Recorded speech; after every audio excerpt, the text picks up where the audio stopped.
Are we fixing to have a Sunday night feast? You damn skiffy. All right, well, show us what we got here. What are you working with? Over here we got our shrimp that we caught the other night, which once we get this water boiling and everything, we'll kind of show you how we did it and go on. And we got some onions. You know, you can cut your onions up to whatever size you want. You can chop them up fine, or you can make them in good size onion rings. These are good flavor once you cook them. In our pot, we have just some water and two things that rhyme with beer.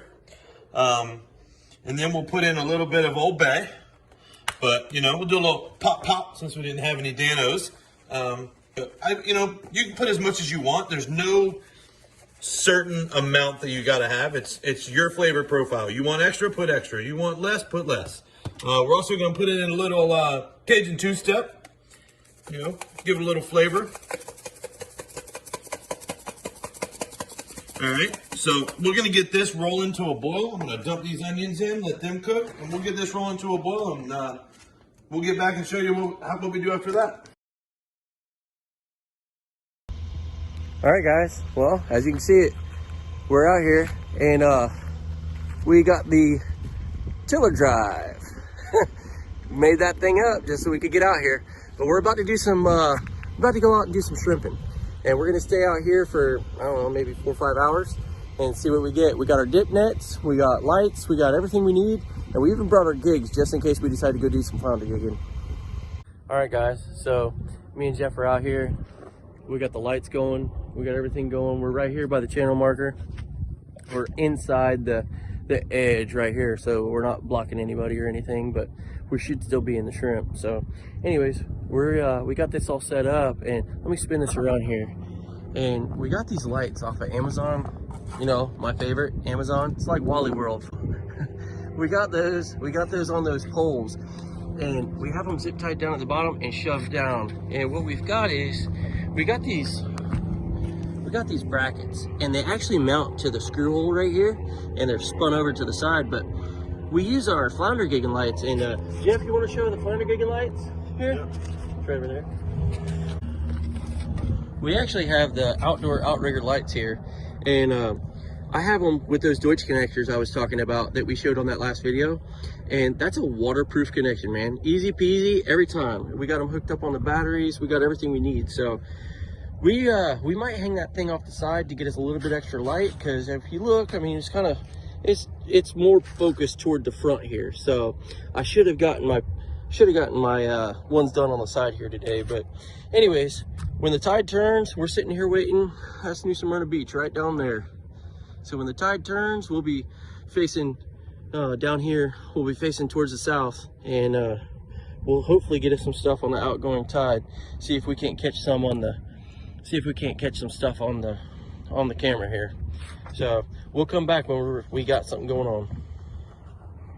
We're trying to catch some of these rolling by. We got the outdoor outrigger light turned on with the amber side, and then we got these green lights, and we're trying to see if we can catch sight of a shrimp right there. See, you can see it go right in there. So we're trying to see if we can get us some video footage to where y'all can see exactly what we're looking at here when they come rolling by.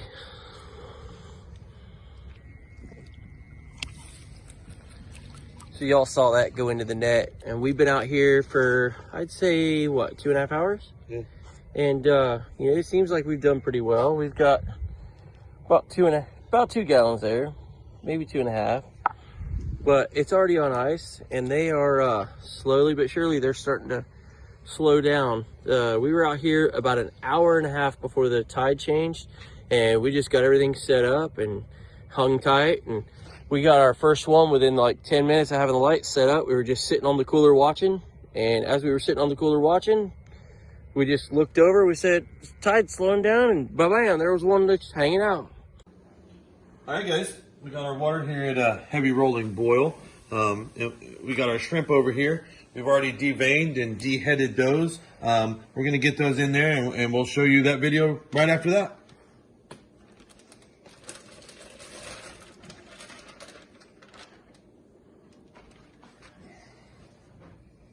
Let's just jump right in. Give me 1 second. I'm gonna grab us a shrimp. All right. So as you guys can tell, we definitely found some big boys last night. That's a pretty good sized shrimp. I mean, my hand is that big and he fits right in that palm. If I were to spread him out, he would probably reach index to bottom of my hand. So good sized shrimp. I'm going to kind of go through how I do it. It's a simple and easy task. I just take my thumb, my pointer, and my second finger, and I kind of just grab the head like this. Then when I do it, I pop and I pinch, because you want to make sure that brown sack right there, you want to make sure that comes out. That's their waste sack. You can eat it. It takes away good flavor on the shrimp. It just tastes dirty and gritty. So I like to make sure I pull all this out. And once again, you know, I throw my heads in my head bucket and I throw my shrimp in my nice water bucket. As you can see, that's not all of them. That's just a small portion of them. But we definitely got quality over quantity. These are very nice shrimp. They were, you know, it was probably about 2.5 gallons. So now I'm going to kind of show you guys how I package them up so you guys can kind of see how we do things. First things I do is I put it in the colander again, run some cold water on them, and just rinse them off, because you don't know what's on them, and you want to make sure you're getting all that tentacles and all that stuff off that you can, as much as you can. Then I take a quart-size freezer bag. Of course, these are the holiday edition. And then I just fill them up like so. You want to fill the bag up to about right there. All right. Then you want to come through and you want to run some cold water on them. And you just want to put enough cold water that it covers the shrimp. All right. And then you just seal them as tight as possible. All right, guys, we're gonna go ahead and pull our shrimp off of here. They cooked about 2 minutes after that heavy roll and boil, and I always like to strain them in a good strainer. I'm cooking steaks with them tonight, so I want to get them out now. Let them cool, because if not, they're super hot and they're hard to peel. And you don't really get a good peel. You're burning your hands and trying to figure it out. So I'm gonna get them out, let them sit on the counter while we cook some steaks. What do you say, Jeff? You got your little feast? Eating some of these beautiful shrimp we caught. Look how easy these are to peel. Gotta let them sit for 2 minutes. Shells come right off. Easy peel, easy peasy. Yeah? Roll that beautiful bean footage. Huh. What do you say, Ella? What do you think? Were they good? Damn skippy. Heck yeah. All right, well, we're going to get to it. We're going to get in. I got my plate over here at the end of the table with all the gloves on it. That's nice. Anyways, we're going to get to it. Y'all have a good one. Like and subscribe to the channel. Appreciate everybody that watches. And y'all have a good one.